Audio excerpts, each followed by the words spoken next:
ये राजनपुर के मरीज है मेरे साथ, अब्दुल सत्तार। इनका जिगर सुकड़ा हुआ था, और देखें जो जिगर सुकड़ जाता है ना, ये वापसी का रास्ता नहीं होता जब सुकड़ जाए, ये बात समझ लेनी चाहिए। लेकिन उसको स्टेबल रखा जा सकता है, स्टेबल रखा जा सकता है, यानी कि आगे डैमेज ना हो, पेट में पानी ना पड़े, खून की उल्टी ना आए, बेहोशी के दौरे ना हो। अब इसमें बहुत सारी चीजें इन्वॉल्व हैं, बहुत सारी चीजें, ये क्योंकि आगाही की वीडियो है। तबीयत कैसी है सतार आपकी? 12वां विजिट है, इसका मतलब फॉलो अप पे है ना, रेगुलर? जी जी, मेरी तबीयत बेहतर है माशाल्लाह। राजनपुर से ताल्लुक? जी, राजनपुर से ताल्लुक। किस जगह से? राजनपुर के जिला कलोई वाला से। कलोई वाला से? जी वाला जिला। कितनी रुझान वगैरह से कितनी दूर है? रुझान आगे है हमसे, हम आगे है जी रुझान। और वो जो एक इलाका है जंगलों का, वो जो दरिया की भेंट फूट पे है, वो नहीं, हमारा है ट्राइबल एरिया। Tribal area? हाँ, पहाड़ पर। बलोच रहते हैं वहाँ? जी हाँ, बलोच, मैं भी बलोच। अच्छा, बलोच भाई रहते हैं तो, और इसीलिए इनका इस इलाके से ताल्लुक है। और मेरे पास बहुत पेशेंट आता है राजनपुर से, और यहाँ हेपेटाइटिस बहुत कॉमन है। इनके जिगर सुगड़ने की वजूहात जो थी वो और थी। एनीवेज बहुत सारी चीज़ें जो हैं वो को लिंक करती हैं, और स्पेशली हेपेटाइटिस बी वहाँ बहुत कॉमन है।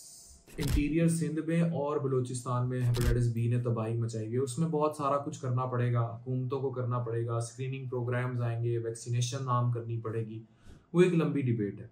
लेकिन ये मैं वीडियो बना रहा हूँ उन मरीजों के लिए जिनका जिगर सुकड़ जाता है। फर्दर एहतियात क्या होती है? They usually go to periphery. लोग चेक नहीं करते और सुकड़े जिगर पर सर्जरी कर देते हैं। जब सर्जरी कर देते हैं तो कहानी खत्म हो जाती है। Liver बाजुकात liver toxic drugs they देते हैं, हिपैटोटॉक्सिक दवाइयां दे देते हैं, पेट में पानी।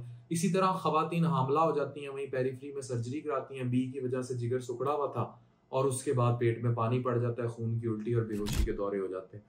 इस तरह के मामला हो जाते हैं। ठीक है, तो हमें एहतियात करनी है। अगर आप एहतियात करते रहे सुकड़े जिगर के साथ, फिर जिगर सुकड़ा देखा नमक बंद कर दिया, this is very wrong practice. Even सुकड़े जिगर के साथ पेट में पानी भी पड़ जाए तो ना उस मरीज का पानी बंद करना है, ना उस मरीज का नमक बंद करना है। ठीक है, पानी की रिस्ट्रिक्शन आती है एक सीवियर कंडीशन में, हाइपोनेट्रीमिया की। सॉल्ट, एक्स्ट्रा सॉल्ट बना है जो नॉर्मली आप लोग खाने में खा रहे होते हैं, दे कैन हैव इट। ठीक है, तो इस तरह की चीजें। और गोश्त तो बिल्कुल भी बंद नहीं है, वो तो अब गाइडलाइंस के मुताबिक अच्छा है। ठीक है, इवन जो अमाइनो लिबान पाउडर्स और इस तरह की चीजें लोग लेना शुरू कर देते हैं, दे आर प्रोटीन रिच। तो गोश्त खाएं, जितना मुनासिब एक इंसान को खाना चाहिए वो खाएं। जब आप उनका खाना पीना बंद करेंगे वो कमजोर होंगे और लिवर पर स्ट्रेस पड़ेगा और अल्टीमेटली पेशेंट जान से जाएगा। ये मेंटेन्ड इसलिए क्योंकि हदायत को फॉलो कर रहे हैं। तो पानी पिए, टिका के पिए, except for a specific condition of hyponatraemia. Salt खाएं जितना नॉर्मली लोग लेते हैं, एक्स्ट्रा एडिड सॉल्ट नहीं लेना। गोश्त खाएं आप, गोश्त इज ऑल ओके। तो this is what a liver cirrhotic patient या सुकड़े जिगर का या सीएलडी का मरीज ले सकता है। इनका जो जिगर सुकड़ा उसकी प्रोबेबल दो वजूहात थी। एक नैश, वही जो हम कहते हैं फैटी लिवर, सीटोहेपेटाइटिस, और दूसरा एक छुपा हुआ अकुल्ट बी का जो वायरस होता है उसकी वजह से हुआ था।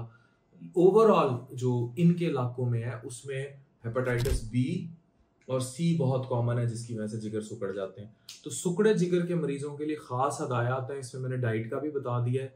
सुकड़ा जिगर वापस नहीं होगा, लेकिन उसको आगे खराब होने से बचाया जा सकता है विद कंप्लायंस, विद डिटर्मिनेशन, जैसे सतार ने किया। लैंडलॉर्ड है और अपना ख्याल रखना जानता है। थैंक यू सतार, मेहरबानी।